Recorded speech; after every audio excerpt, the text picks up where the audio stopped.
আমি আবির জন্য টিফিনে যে রাইসগুলো তৈরি করি তার মধ্যে এই বাটারে নাড়াচাড়া করা সবজি আর ভাতটা আবির ভীষণ পছন্দের।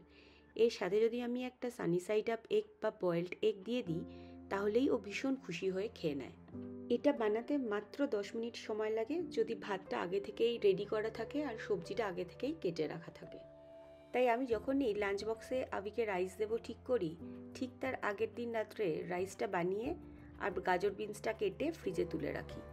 তার ফলে সকালবেলায় আমায় ওর টিফিন বানাতে বেশি তাড়াহুড়ো করতে হয় না, আর অতি সহজেই একটা হেলদি আর টেস্টি পেট ভরা লাঞ্চ আমি ওর জন্য তৈরি করে ফেলতে পারি।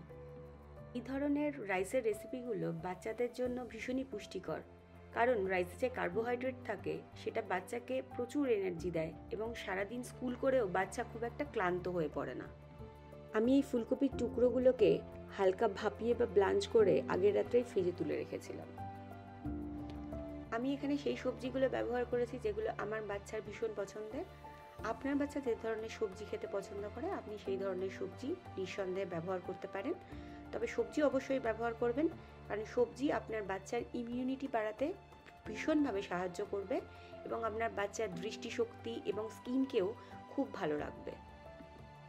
আপনি এই রাইসটা 3 বছরের বাচ্চা থেকে শুরু করে যে কোনো বয়সী বাচ্চার জন্য বানাতে পারেন, এমনকি এটা বড়দের লাঞ্চ বক্সের জন্য আপনি রেডি করে দিতে পারেন। আমি এখানে একটা মাঝারি সাইজের পেঁয়াজের অর্ধেকটা নিয়েছি আর 2 কোয়া রসুন কুচিয়ে নিয়েছি। সবজিগুলো ভাজা হবার সাথে সাথে যাতে খুব ভালো করে সিদ্ধ হয় তার জন্য কড়াইটা বারে বারে ঢাকা দিয়ে রান্নাটা করতে হবে।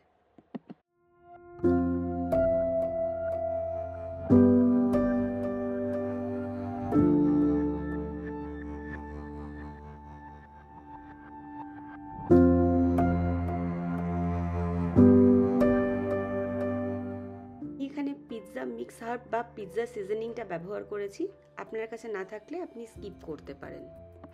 এখানে পিৎজা হার্বটা ব্যবহার করার মূলত যে কারণটা সেটা হলো বাচ্চারা পিৎজার ফ্লেভারটা ভীষণ পছন্দ করে এবং ওই পিৎজার ফ্লেভারটা যদি এই রাইসের মধ্যে থাকে তাহলে এই রাইসটাও তাদের নিঃসন্দেহে পছন্দ হবে।